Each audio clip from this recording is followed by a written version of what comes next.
Once again, magandang hapon po ulit sa inyong lahat. Praise God. Sa ating pong mga bisita, ngayong hapon ay nagpagsasat po ako at nandito kayo ngayong hapon. And sana hindi lang ito ang unang panahon na tayo ay magkakasama. So sa next mga Friday, we invite you to come with us and worship together with us.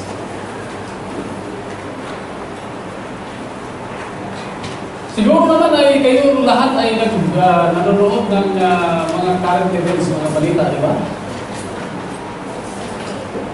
Alam niyo yung mga pangyayari sa paligid natin, sa ibang bansa, sa atin, sa Pilipinas, sa Syria, kaguluhan, sa Africa, sa Congo, sa Mexico, Baguio, sa Zamboanga. Sino kayo sa Zamboanga dito?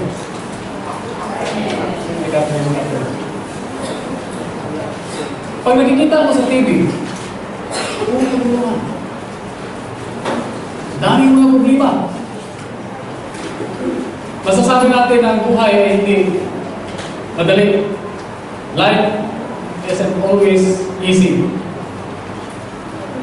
Diba? But there are great strategies in the Bible that can help us for dealing with the hard time. Today, we are going to cover what to do when your faith is tested. What do you do to love life when you're going through a testing of your faith? When God seems distant, that maybe you even have doubts that He cares for you, that He cares about you. When He seems to leave you all alone.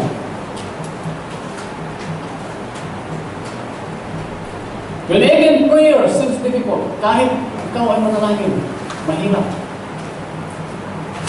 Do you think madaling manalangin sa mga kapatid natin nandoon sa Zamboanga, in the war zone, sa Syria, the Christians there? It's hard for them to pray. And when you don't feel like keeping the faith. Jesus said something to one of His followers a long time ago that can help us understand on how or why Jesus allowed His disciples to be tested. Even us. Like us. The setting of the story is in the upper room.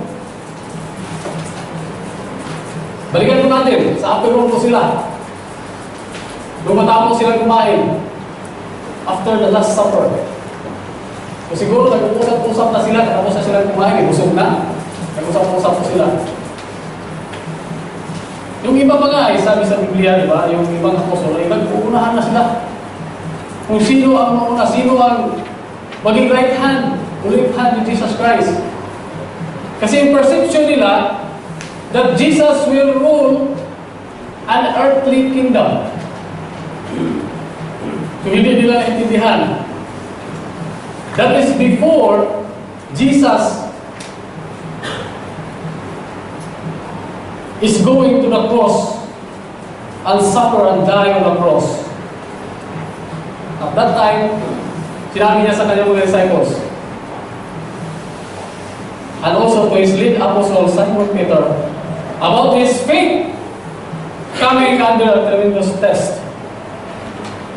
Friends, brothers and sisters, if Apostle Paul ay dadaan sa mga pagsubok, sa mga trials, mga problema, there is no reason na tayo ay nahihili.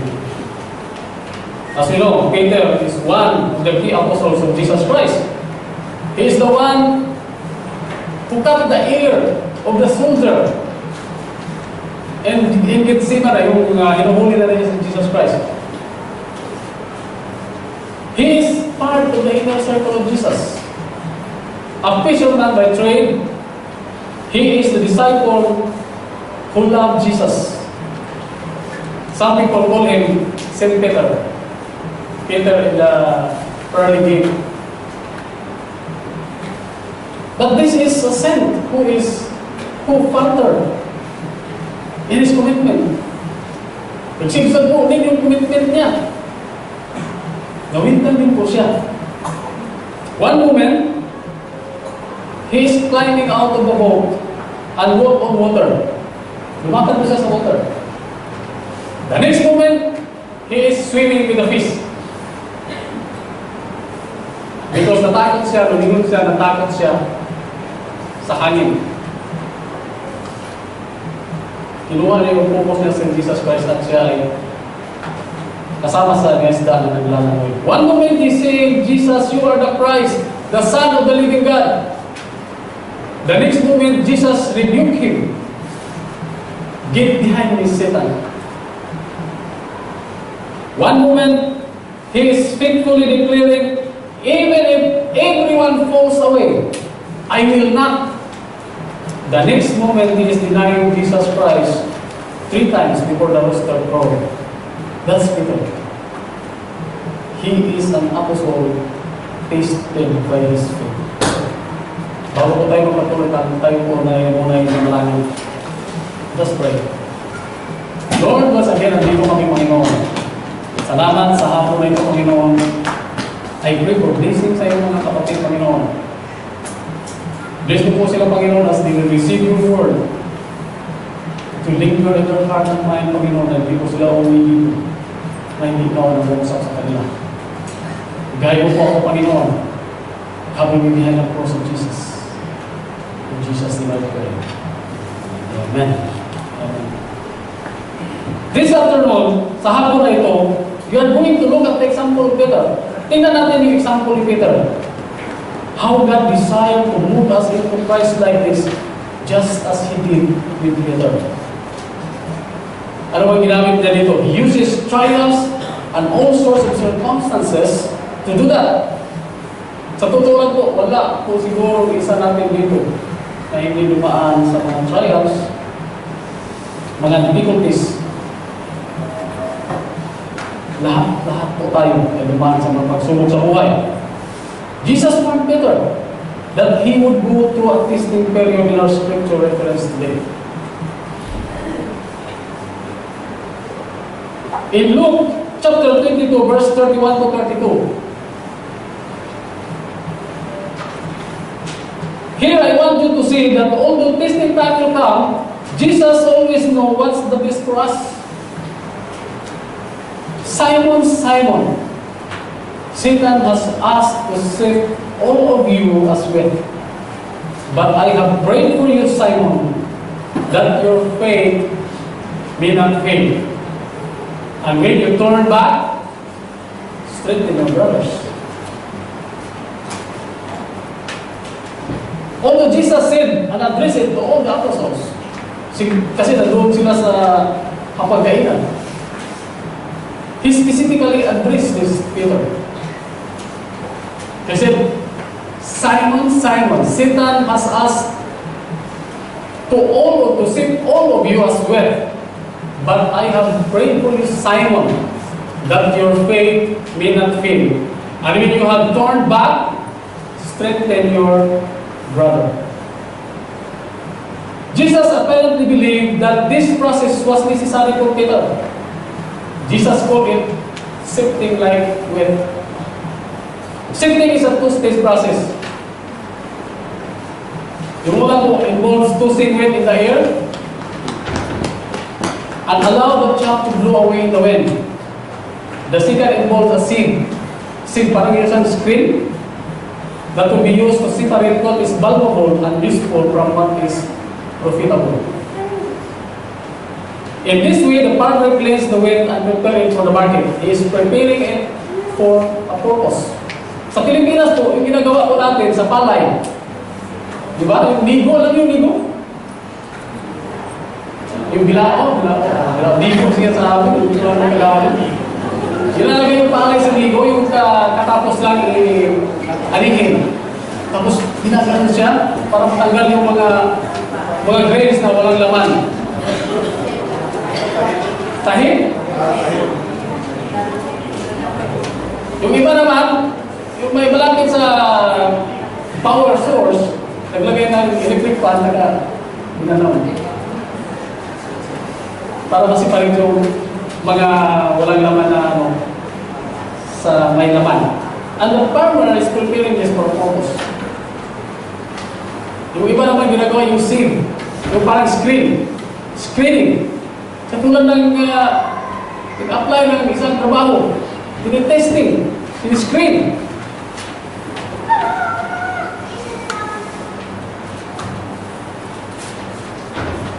Satan will test us. Maniwala ba tayo noon? Here we see, makita natin dito that passage is very similar to that Old Testament story found in the book of Job. We could see that Peter is considered a faithful servant of God. And Job was considered a righteous man in God's sight. Nabasa ninyo siguro yung story ni Job, di ba? In Job chapter 1 verse 6, itong sa chapter 1 verse 6, the angel presents sa langit, pumunta yung mga angels, mga anghel doon sa harap ng Panginoon. Siguro nag-report sila o meron sila meeting o nag-attendance yung Panginoon. Basta nandun sila. Tsaka nandun din si Satan. Tinanong sa ngayon ng Panginoon, Satanas, ano bang ginagawa mo dito? Ba't ka nandito? Saan ka magaling? Sabi ng Satanas, doon lang, paikot-ikot sa mundo. Going here and there, going to and fro. Sabi niya. Pero pag-usapan nila, natanong siya ng Panginoon, have you considered my servant Job? My child Job? He is a God-fearing man and is righteous. And sabi ni Satan, does Job fear God for nothing? Satan replied, sabi niya, have you not put a hedge around him and his household and everything he has? You have blessed the work of his hands so that his flocks and herds are spread throughout the land. Talagang marami na, hindi mo na makita niya.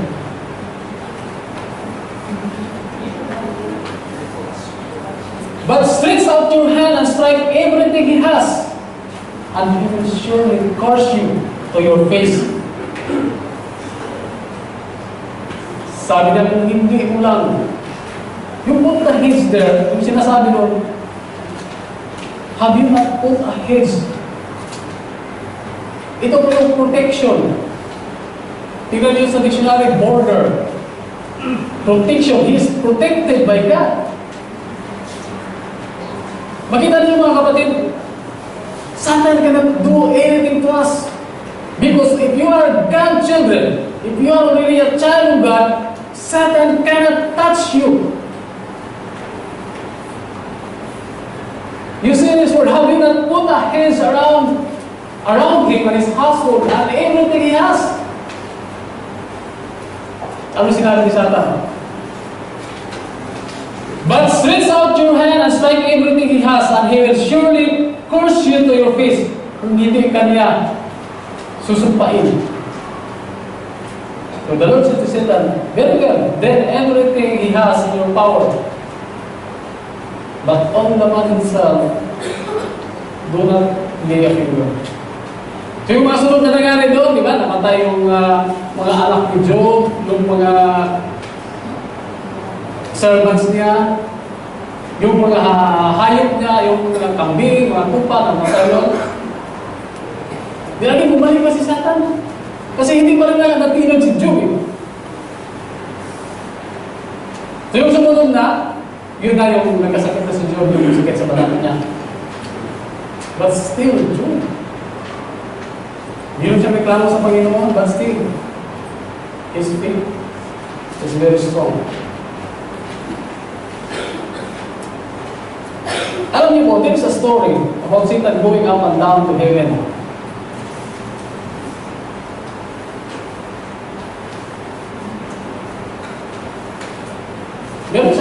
na isang time din, isang araw, punta din si Satan doon. Saka, Satan kasi he is the accuser of God's children. You know, Satan is the accuser of our brethren, ng kapatiran natin, and he will not take rest until he see the people being tempted. He's like a roaring lion looking for someone to devour. Sabi niya sa Panginoon, yung mundo ngayon, tingnan mo sa Syria, sa Zamboanga, nagkagulo na, dami ng mga kampurgo. Kaya punta tayo, mag-install tayo sa earth. Adi, okay, ng Panginoon, punta sila sa earth. Punta sila kung nasa prisuhan. Pagpunta na lang sa prisuhan, sa akin na lahat dyan. Mga convicted na yan eh. Mga federation na yan. Pagpunta nila doon, hindi mo nagbasa ng gospel. Kaya hindi sa lahat yan, tingnan mo. May nag-praise and worship. Pero pahit si Satan, di ba naman sila? Doon sila doon sa casino. Oo nga, marami nga doon kay Satanas. Friday, may casino. Pilipinas, Sunday, nandoon sa cockpit arena. Sa bungan. Kaya doon naman tayo sa, sa lugar mo, sa church. Punta sila sa FECC.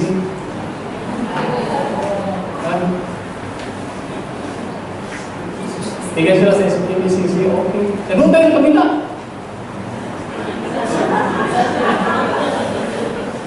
Pagtingin niya doon, sa akin na lahat yan, kasi church na yan eh. Tapos mayroong natutulog doon.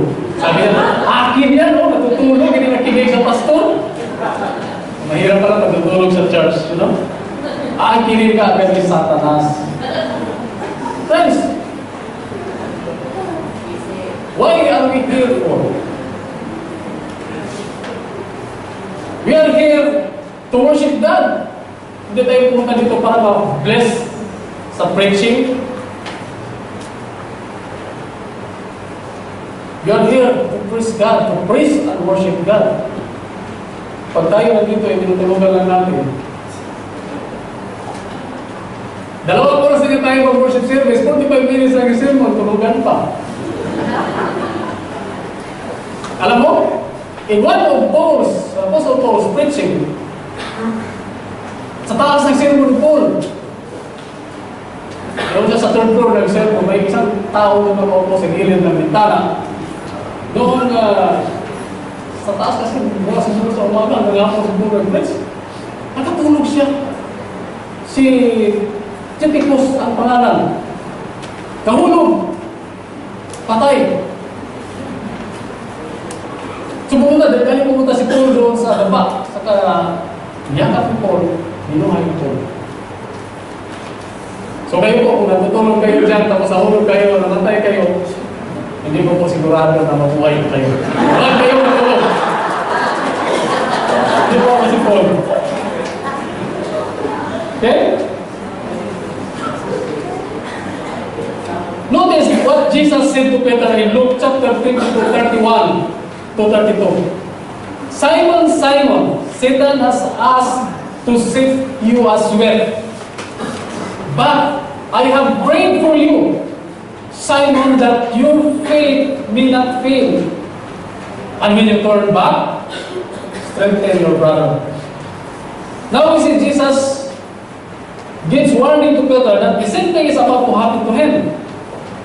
Jesus tells Peter that Satan has asked permission to test Peter. So with God's permission, pwedeng gagalaw si Satanas sa atin. Like Job, God permitted him.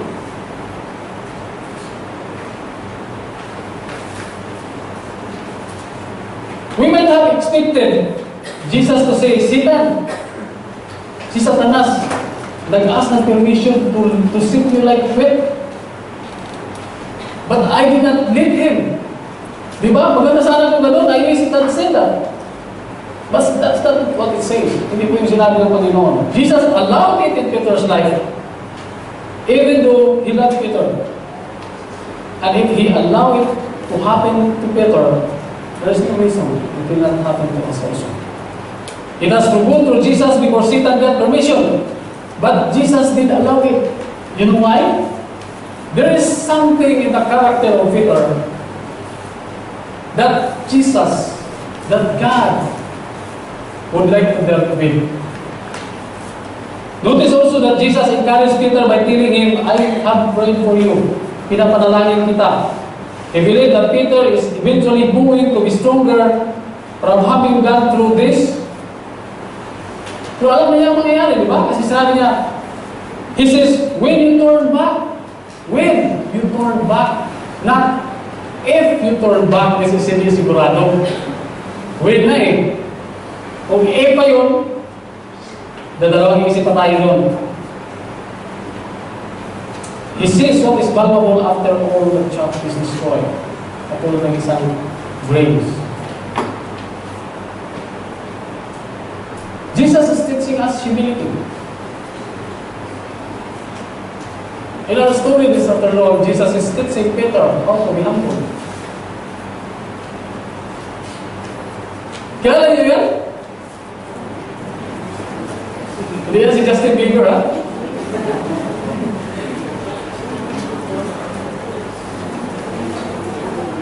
It is easy to idolize people, isn't it?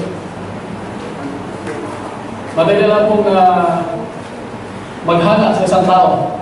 Think about Manny Pacquiao, for instance. He was a boxing superstar and the man of the hour.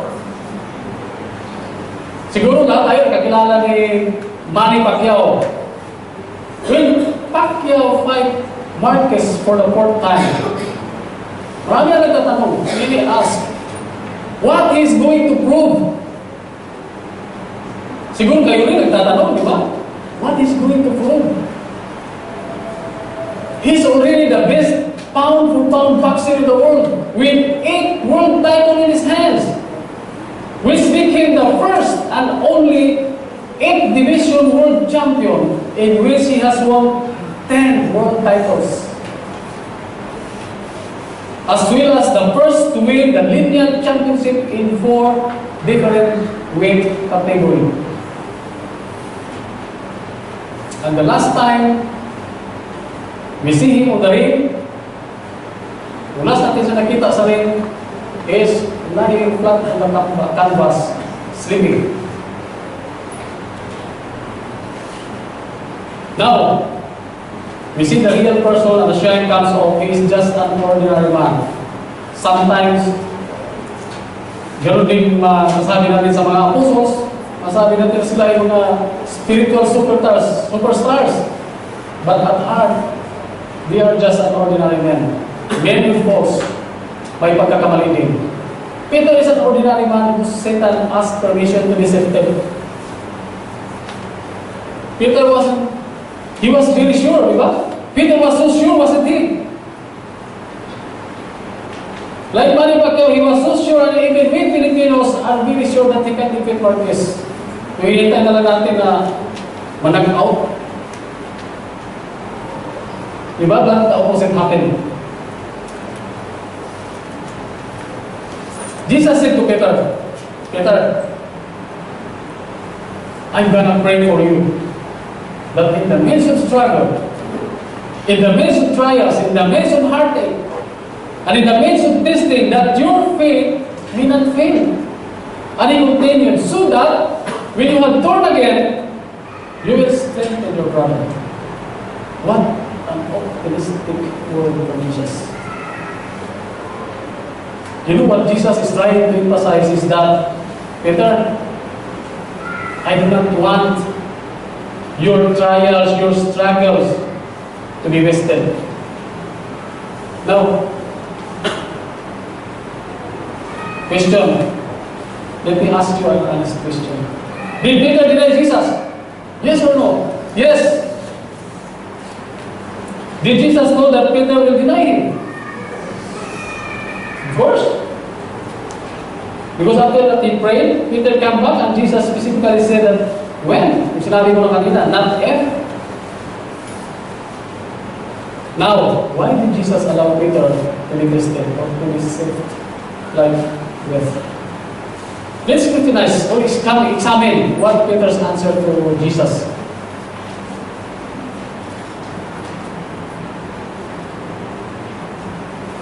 Sabi niya sa Luke 22:33, Lord, I am willing to go with you to prison and to death. Even if all fall away on account of you, I will never, even if I have to die with you, I will never disown you. In Mark chapter 14, verse 31. We will read Mark chapter 14, verse 29 to 31, because itong verse na ito, it's a little bit expanded because Peter narrated this to Mark. In Mark chapter 14, verse 29 to 31, Peter declared, even if all will fall away, I will not.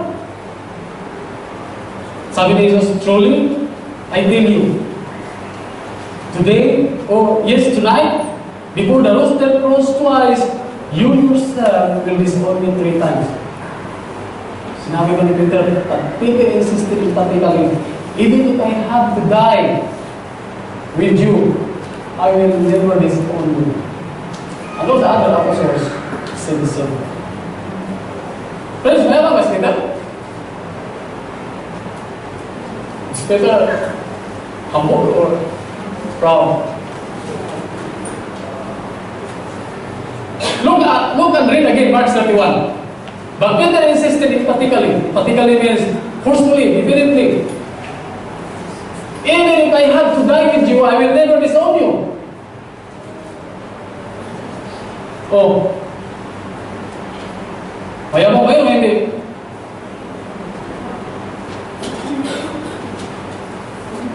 Mga kapatid, we don't have pride problem. Sa atin, as Christians, do we have pride problem? Are we proud? Tanungin mo yung katabi mo. Are you proud? Hindi siya magot, no? Tanungin mo ulit. No? Mayroon ba ako? Hindi siya magot? You know, pride is one of Satan's bait. Ito yung kakilang armas ni Satan sa atin. Pride. Even Christians, some to say. You know why? Sabi ni Peter Tanchir, yung sa 6 nabasa ko na kanina ko. Pride daw is like a body odor. You have body odor, but you don't realize you smell. The only person knows that you have body odor is the people around you. Diba? Same with pride. You are so proud, yet you will not admit it because you don't know you are proud. Are you proud? No. You know, people will not admit that they are proud. The truth is, we are all proud people. Kaya sabi ng Panginoon, sampalin mo yung isa. Pag sinampal ka sa isa, bigay mo yung kabila. Mahirap gawin, di ba? Because of pride. For example, just an illustration about young children. Pag yung children, mga bata, naglalaro, mga bata, tapos mag-aaway. Mag-aaway sila. After some time, natignan sila naglalaro. Naglalaro ulit. Yung mga matatanda, nagkasigawan, nagkapikunan. After some time, mag-usap ba? Ha? Because of pride. Pag nasabihan ka lang ng konti, o pagsabihan, hindi na pupunta sa church, nagtatamunan, lalamig na. Sila nag-aatin ng mga church activities. That is pride. In fact, we are all proud people. Sabi ng Panginoon, nung nakaupo ang Panginoon sa isang kapoy, Lumapit sa kanila yung mga bata. Kaya nga sinabi niya doon sa mga apostles, huwag ninyo, hayaan ninyo yung mga bata na lumapit sa akin because the kingdom of God is for them.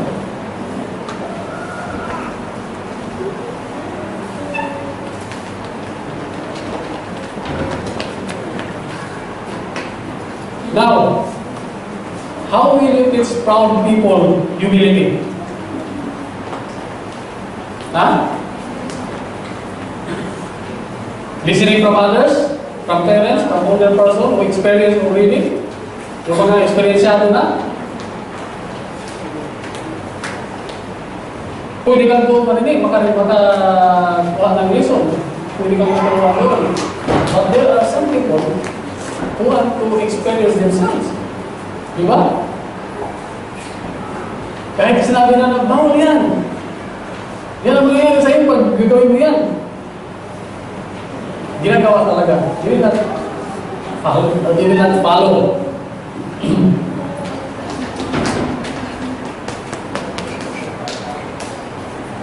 Kasi gusto mong experience. Charge to experience. Diba? Charge to experience, mga kapatid.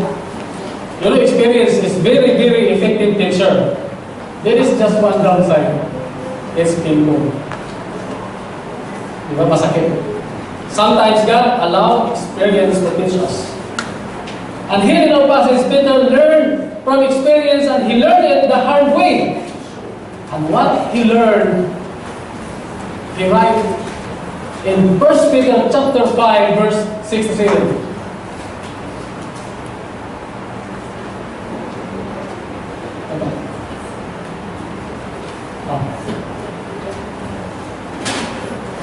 Sabi ni Peter,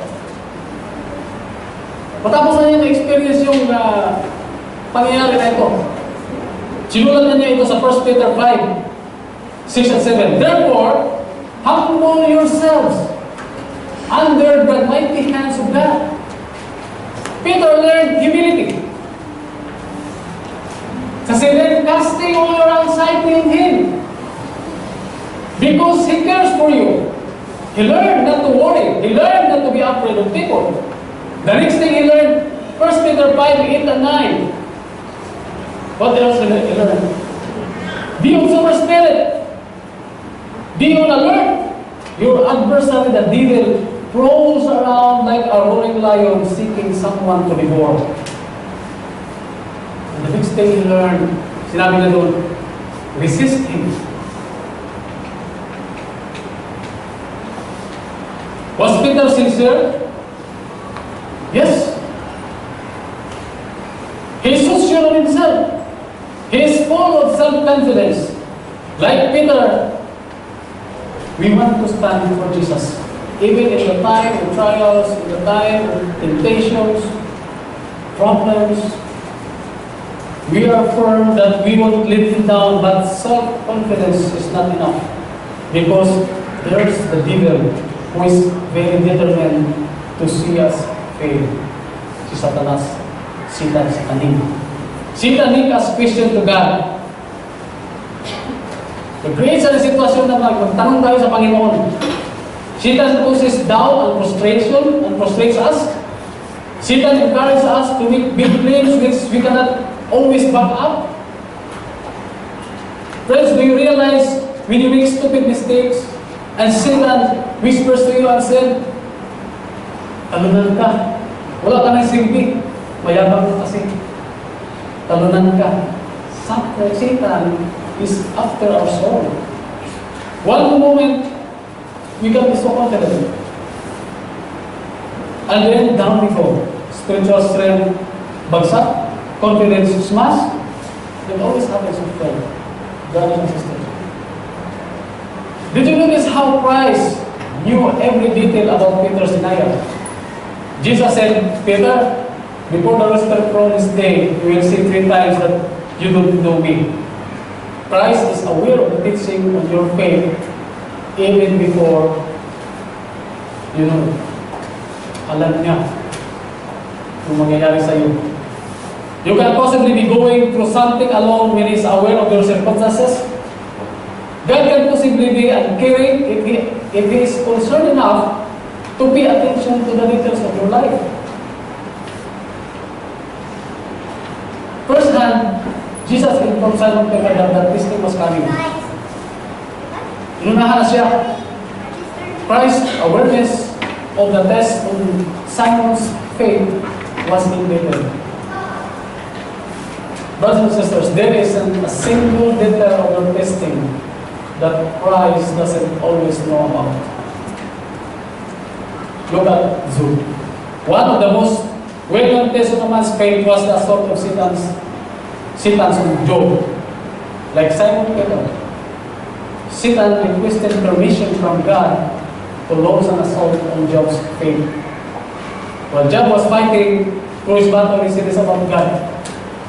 So malaman din natin, malern din natin yung sinabi ni Job sa Panginoon. In his suffering, sabi niya, Job 31 chapter 4, he says, everything I do, and every step I take, sinabi niya sa Panginoon. Alam niya yung lahat na ginagawa ko. Alam mo, Panginoon, yung lahat na ginagawa ko. At yung gagawin pa. Job was struggling, but he knew that God was watching and caring. God sees every step you take. He knows everything you struggle with, every difficulty you face. Third point, Jesus is praying for us. God uses Satan to test our faith, isn't it? And he is about to allow that testing to happen to Peter. Alam na ba yun, Jesus will falter, Peter will falter, mawindan si Peter, sigsag yung palataya ni Peter. Later on in this chapter, he tells Peter as much. He tells him that he will deny Jesus 3 times before the rest of the world. Satan is sifting. Satan says a lot of damage can be done, but in the middle of it, we need to remember the words of Jesus. Ano yung sinabi ni Jesus? I have prayed that your faith may not fail.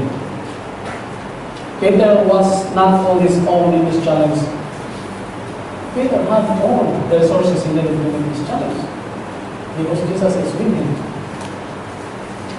Yet despite the prayers, despite the promise, despite the encouragement of Jesus, early in the evening, perhaps around 7 or 8 o'clock in the evening, Peter was adamant about his commitment to the Lord. Nawinda na si Peter. And less than 10 hours later, all is so different. Sabi niya, woman, I don't know him. Man, hindi ko alam kung sino yan. I'm not one of them. Man, I don't know what you are talking about. And, the rest I told you. Bilang ko yung manok. It's like some of our politicians in the Philippines who are involved in the 10 million pork barrel scam. Pag tinanong sila, kilala mo si Janet Capules? Hindi. Artista kasi ako eh. Magpapicture sa akin. Pag maraming magpapicture sa akin, hindi ko kilala yan. Friends, kung may manok pa sa Senado, kumilahot na. Mabuti na lang kung nagpanong ko lang nila sa bilang ng ito. We might ask, why did God bring Peter through this ordeal? Or in our lives also, bakit na tayo dumaan ang mapagsubok pa? Why does God allow such testing to occur? In some cases, we will never get answers to the question like this. Hindi natin pagbubuka at mga question ang mga tanong ang nasagot sa question na ito. And the answers are not even the most important thing. The most important thing is that what are we going to do now? Will we allow our failure to kill off our faith? Or will we accept that God can work even through failure? Now question. Did Peter deny Jesus? Yes. Did God allow Peter to deny Jesus? Yes, he denied Peter. Did God answer the prayer of Jesus? Ano ba yung prayer ni Peter? Ano yung Jesus? Kay Peter? That his faith will not fail. Look at after Peter denies Jesus. The Bible tells us in the book of Acts that Peter did not lose his faith.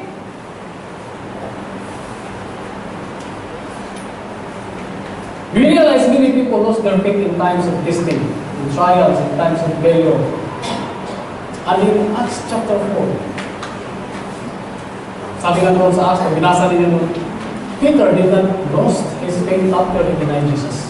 So, Jesus' prayer was answered. In Acts chapter 4, Peter standing before Annas and Caiaphas.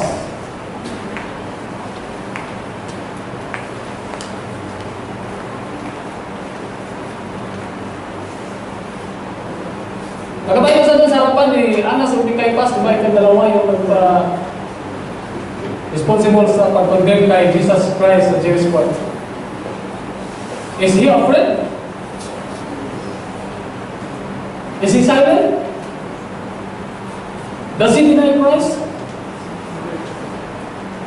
Even if you will read it, never he denied Christ. Peter kept the faith until his death.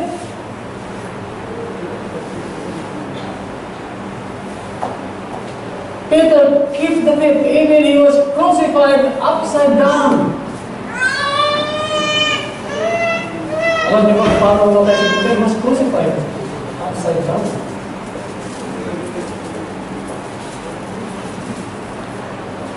As disciples called by the Lord, we can also be confident in times of sifting. Confident that God will use this time to bring us closer to Him because He is praying with us. He is praying for us. Whether we fail and need to be upheld by God's grace, or whether we allow the grace of the Lord to help us succeed. It is us to strengthen others. The Bible tells us in so many ways that we are not alone when we face temptation. Di po tayo nag-isa. Alam niyo yung footprints in the sun? Footprints in the sun? We are not alone in our struggles, in our trials, in our tribulations. In 1 Corinthians chapter 10 verse 13, sinabi dito, no temptation has seized you except what is common to man. And God is faithful. He will not let you be tempted beyond what you can bear. But when you are tempted, He will also provide a way out so that you can stand up under it.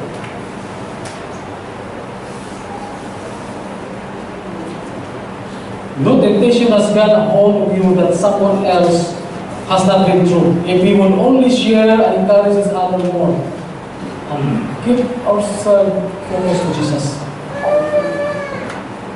And if we run to help each other, humbly say, I know you are here. I know what you have been going through because I have been there.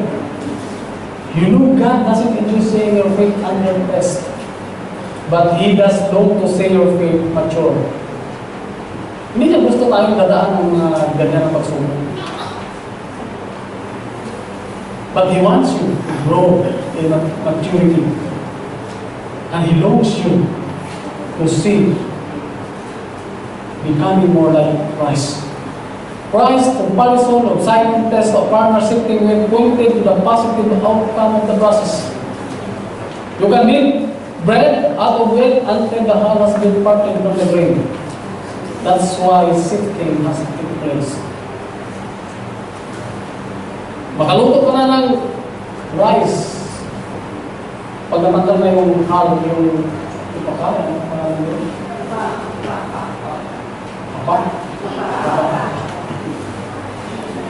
that is where you need to focus when your faith comes under test. One of the things that happen when your faith comes under test is that you have an opportunity for your character to grow. Isang oportunidad po yun na mag-grow tayo. Sinabi ko lang muna.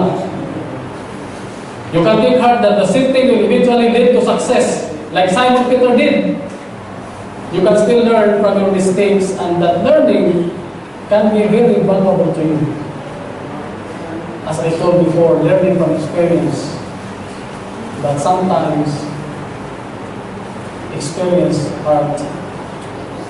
The great inventor Thomas Edison failed over 10,000 times. 10,000 attempts to make an electric light bulb. Many years later, a reporter asked him how he found the motivation to keep going after so many failures. I guess I never considered them failures, sabi niya. I just found a lot of things that didn't work.